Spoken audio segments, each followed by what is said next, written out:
So my project is called Preparing for Asthma in Childcare Centers. It's kind of the opposite of Kunal's project, you could say, because his is very not clinical toward basic science. Mine is not clinical, but more toward public health. So it's nice that we're paired together today. And I'm really excited to tell you about what I've been working on. So first, I like to start with why do I care about this project. So number one, I'm interested in health disparities, and asthma is one of those stereotypical diseases that affects certain groups more than others. But also, so my family is very athletic. So here I have a picture of me and my sister when we did our first marathon together. And on the right, I put a picture of my brother, who is the the only non-athletic member of our family. And can anyone tell what he's doing? Yeah, he's playing chess. So he became an excellent chess player, and he is also the only one in our family who has asthma. And it took us a really long time to realize that he had asthma. So he was having symptoms at night, like trouble breathing, trouble sleeping. But we didn't really realize what was going on because we didn't know anyone else who had asthma. So I think exercise became very hard for him because it was difficult for him to breathe sometimes when he would exercise, and eventually he learned to hate it.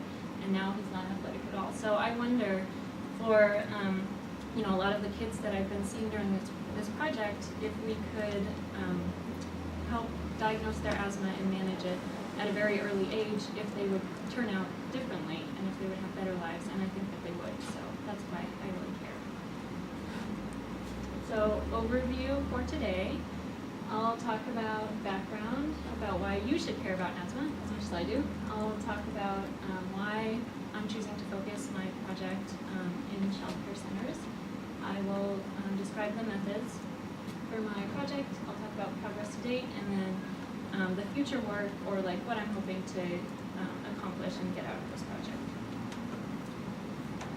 And my mentor is seeing a patient, and he's on the way, so we'll see if he makes it. So background, compared to children with well-controlled asthma, children who have asthma that is not well or poorly controlled, which are like the clinical definitions for different degrees of asthma control, they're much more likely to miss school or childcare because of their asthma. And we know that when you miss school, then it has a bunch of that's not good for a kid who is in the process of developing, and these are very critical time periods for them to be in school. Asthma is actually the most common cause of school absenteeism in the United States, so it's a huge problem. It's an expensive problem. It's something that we really need to focus on. Asthma results in sleeping difficulty for 1/3 of children who have current asthma. So this was based on a telephone survey where they pick out kids who identified as having asthma, and they'll call them and they ask about all their symptoms and quality of life, etc. And asthma, so that was in the last month that kids were unable to sleep 1 or more nights. And we know that sleep is related to ability to do well in school, and also there's links with obesity, and that may explain part of the link between asthma and being overweight. And then asthma is extremely prevalent. So it affects 14% of children nationally. That's anyone who has a diagnosis of asthma at any time. It's 14%. But in San Francisco, it's 23%. It's more common in urban areas where there's like low income poor. And so that is enormous. I mean, 1 in 4 kids almost whose parents are saying, yeah, they have a diagnosis of asthma. So, it's something that's important to focus on, and a lot of people have, but I think there's more we can do. Does that relegate to different parts of the city? Oh yeah, definitely. I mean, just from like the visits that I do with the Department of Public Health, some sites will have that 25%, and then the sites in certain zip codes have 0 kids with asthma. Like a lot of the sites that I visited for my just kind of walkthroughs, like to get a sense of the problem, they're like, oh yeah, we don't have any kids with asthma. It's really well here. Sites like the UCSF sites.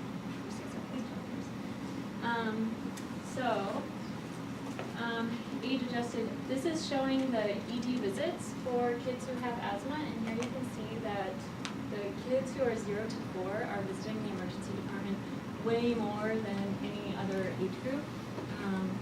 So the prevalence of asthma is higher in this group, but the morbidity of asthma is higher in the 0 to 4 age group that I'm focusing on. And And can you guys think of a reason why there might be this discrepancy between 0 to 4 and older kids? Like, why is asthma such a problem in 0 to 4? It's not well diagnosed. Yeah, exactly. It's harder to diagnose it, so most kids are diagnosed during this period. It's just they haven't had time to learn triggers and how to do their environment. Yeah. They can't manage their own symptoms. They can't tell their parents, like, oh, I'm starting to feel tightness in my chest. They can't manage their own medications. So school-age children can carry their albuterol and self-administer if they need to, but preschool-age children, we can't expect them to do that. I remember something from PEDS that it's classified as reactive airway disease until a certain age. What is the thinking, like, do some people not go on to develop Yeah. asthma? So I think that's like kind of an old school way of looking at it. Now most people would Yeah. just say this is asthma. Although I don't know because I don't work with 0 to 2. So in 0 to 2 that may be true. I know like some physicians are hesitant to label a kid with asthma until they're totally sure. And you're right that a lot of kids grow out of it. So I think there was like a paper that came out not too long ago showing that like maybe 30% of kids who have a diagnosis as a child will no longer have asthma symptoms as a older child or adolescent. So good question. And the last point I want to make is just that the number one trigger for asthma in this age group, anybody remember? So it's URIs. So kids in this age group just don't have great immune systems and they're like always getting illnesses from each other. And so because of that, to a certain extent, no matter what you do, these kids are going to have asthma exacerbations because they're going to be triggered by colds that they're getting. So it's just important that we focus on this age group to bring this number down. So background that's been done so far. We know that many triggers exist in child care centers, and the most common triggers are pet dander that's brought from kids who have pets at home. It comes in on their clothes, and they bring it to school, and it's usually found in carpets, curtains, and upholstered furniture. So we have all of them. And for kids who are triggered by pet dander, that can be a big problem. Other triggers are like mold, depending on which geographic area you're in, and then also just generally dust and pollution coming in from nearby roadways and from idling buses. That's more in schools. And childcares now aren't allowed to be built within, I think, like 200 meters of a roadway, so we're trying to decrease that problem. So still, progress is being made. But there are still lots of triggers. We know also that childcare staff receive very little training or support for dealing with asthma. I mean, these are people who are being paid minimum wage to work with, you know, the most precious resource that our nation has. And they don't really have the time to do asthma trainings necessarily. Studies have shown they feel underprepared to administer medications and they have poor knowledge about asthma in general. Interventions in schools have been pretty successful. Mostly the one I alluded to was the law that allows children to self-carry and administer their own asthma medications if they're able to.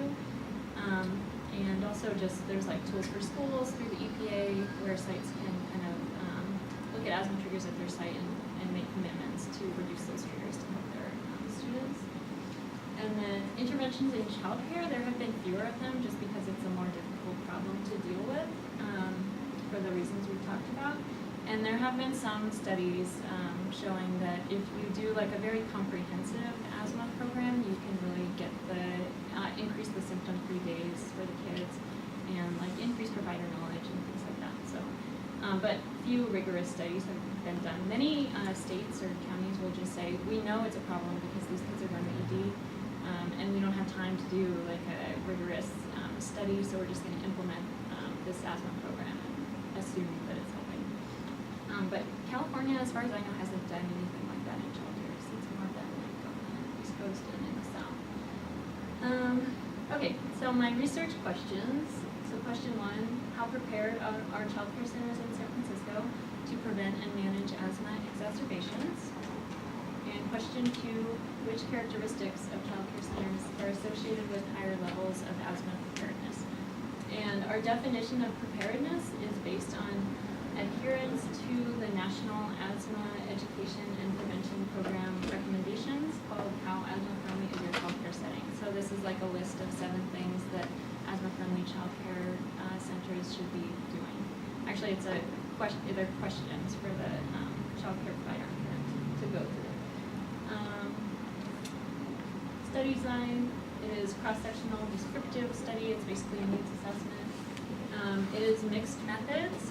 So we are doing, well, I am doing I do an interview, and in that interview there's qualitative components and quantitative questions, which are close-ended questions. And then I also do an observational checklist that I put together where I'm looking for common triggers in the childcare. And then I'm working really closely with the Department of Public Health nurses it's called the Childcare Health Project. And so they are collecting information about each child, for example, has like a medical chart at the childcare center where the parent will say, yes, he has asthma, or no, he doesn't. So they look through those charts, they look through the medication cabinet to see if they have appropriate medications, etc. So for those of you who are in DCR with me, you guys, initially I was looking just at triggers, but we expanded. We were kind of in the process of expanding the scope of the project because we really want like a comprehensive view of asthma preparedness. So my setting is the 42 childcare centers in San Francisco that are closely monitored by the Department of Public Health. And participants will be the childcare managers, and then I just kind of assess the site as a whole. I pick one room to look at. And I don't talk to any children, and I don't get any PHI from the kids. Methods, my tools I've alluded to are the observational checklist, which is mostly looking for asthma triggers or situations that could lead to triggers being on site. My semi-structured interview with the manager, which takes about 20 to 30 minutes, and then the nurse audit, which I described. So what I've done so far in the last 3 months, it took me a while to figure out exactly which things I want to look at each site. So I spent a lot of time just putting my list together. And then once I had that, I did 10 walkthroughs of childcare centers just to make sure that I was being comprehensive and covering everything and my checklist made sense. And then I just finished my 5 formal pilot test visits at sites that are ineligible for participation in my own study. So I visited some Head Start sites because the DPH didn't monitor Head Start sites, and they had kids with asthma and asked them my questions, etc. And for validation, it's a pretty small sample size, so we can't do the typical methods of validation, but we use what's called triangulation, which means we try to get information from different perspectives. So I'll give you some examples, but if I ask about one thing in the interview, then I also will look for that thing on my observational checklist to kind of verify it that way. And I also have a AmeriCorps volunteer who can come out with me to some of the sites and validate that way as well. So who wants to point out triggers in, who wants to point out triggers in this childcare center? Name one. Carpet. Yeah, carpet.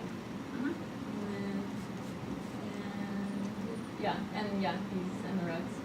And it's nice that they have these. These are nice chairs because they're comfy, but they're not upholstered, so they don't catch all the dust when you wipe them off. Yay. Okay, so I won't walk through all of them, but here's one example of one of the guidelines, the NEPP guidelines, and how we look at it. So we want to know, is the childcare setting free of tobacco smoke at all times? Because obviously that's extremely important. So observational, I look around the site before I go in for cigarette butts. And if they have cigarette butts, then I ding them a point on their overall score. And in the interview, I asked, do you ever smell tobacco smoke at your center? And, some of the sites say yes, because they're like, yeah, we have, we're in like a housing complex and the neighbors are smoking outside all the time. And there's not always a lot they can do about that, so I put a Here are the other items, there's 7 of them. So does the site have good ventilation? Are allergens and irritants reduced or eliminated? Is there a medical or nursing consultant available to help with asthma questions? Are staff prepared to give medications? And are the appropriate forms on site? Is there a written asthma action plan for every child who has asthma? Usually there's not. Sometimes there's. Does a nurse, respiratory therapist, or other knowledgeable person teach childcare staff about asthma? So most of the sites that we visit have no required training at all. And that's something that, I mean, because I'm working so closely with the Department of Public Health, we could potentially change that, you know, because they could allocate resources to providing trainings if the sites wanted. And does the child care provider help children with asthma participate in physical activities? This one's kind of tricky because short of like staying at the site and waiting for the kids to have an exacerbation, it's kind of hard to assess this, but we ask about like attitudes about kids with asthma. Okay, data analysis. Items are coded as adherent or not adherent, and we'll just be using descriptive statistics to determine adherence to each of the 7 recommendations individually. And then we will use it, that's for the research question 1 question, and then we'll use a t-test and chi-square to investigate associations and look for trends in adherence. So like what characteristics are associated with the site that's more adherent to these recommendations. And for the qualitative data, we're using a grounded theory-based approach. And future work. So, I mean, at the end of this year, I hope to, you know, get something out of it that I can present to the Department of Public Health and say, this is what I found, this is what I'm recommending. And so, like a potential recommendation would be that we do asthma action plan trainings for the site so that they know that asthma action plans are important, and we can give them asthma action plans so they can give them to the parents to bring to the physician. Or we could do an asthma trigger reduction program, which some other counties have done, but you know, that's a big investment of time and effort, so we want to make sure that this is really the thing that's going to help if we want to go down that route.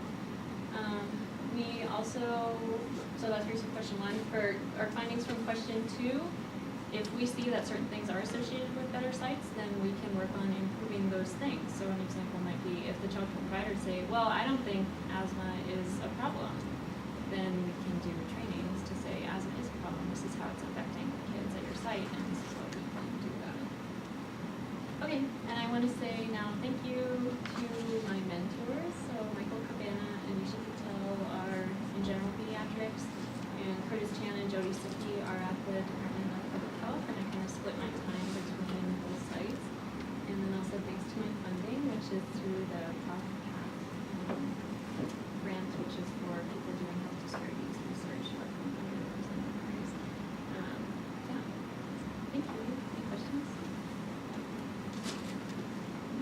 I moved this, but are these various sites, are they obligated to participate in your study, or can they refuse? They could refuse. Do you get anyone refusing? Well, so I've just done pilot visits so far. But, I mean, I visited some of the sites that I'll be doing my actual data collection with, and they're pretty, like, open to it. Because a lot of them are like, oh yeah, asthma is a big problem. Like, of course I want to talk to you about it. And also I go with the Department of Public Health nurses, and those nurses have known the site managers for, like, years and years, and so they have a very close, like, trusting relationship, and I just kind of piggyback off of that. And so you said that DPH goes there twice a month to do these site visits. So are the people who work there, are they aware of like how the criteria you are for scoring, or like just before you come up, clean up all the No. shit? No, I don't. No. One problem is like licensing will come and visit the sites, and licensing asks certain questions that I'm asking, like how often do you wash your the kids' blankets, or how often do you wash like the stuffed animals the toys play with? And when you ask them that, they're like once a week, because that's like the required answer. But yeah, but for a lot of them, I feel like it'd be honest. How did you like, who did you work with, or how do you decide what questions to ask, so that you're not asking questions that are going to be leading or that are going to, you know, get a response that's very like, oh, like, you're from the DPH, I want to make sure I answer it in this way. Well, at the beginning, I say this is not related to your funding, you won't be penalized for anything you're doing.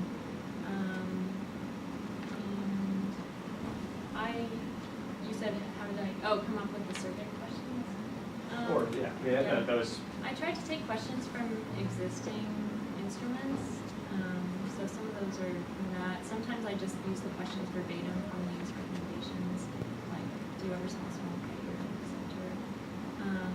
But I haven't really felt like there's been a problem with them, you know, saying a certain thing, except for if it's a licensing thing that they know they have to answer.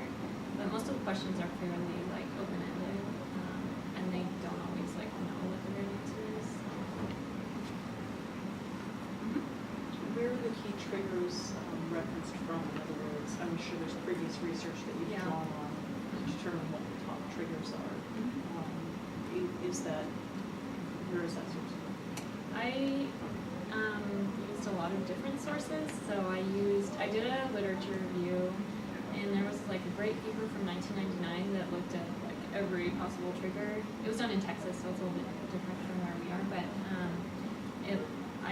I took the relevant questions from that.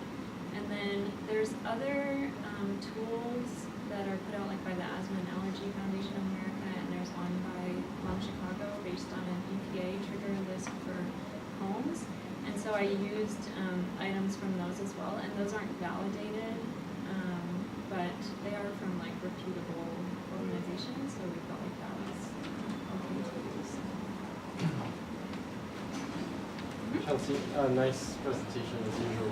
My questions are just about are you going to be doing any, I was going to say correlation or you know, analysis at the sort of societal level at the zip code from which they come from? Are you going to correlate it maybe with rates per ED visits in that particular zip code? And does that childcare center really represent that zip code? Is that catchment area really from the zip code? Do you The know? kids? Mhm. I don't know.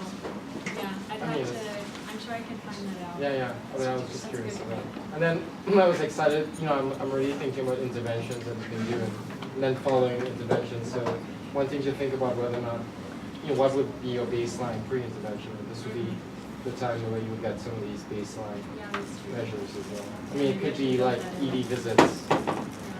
you know, per zip code. Mhm. Might be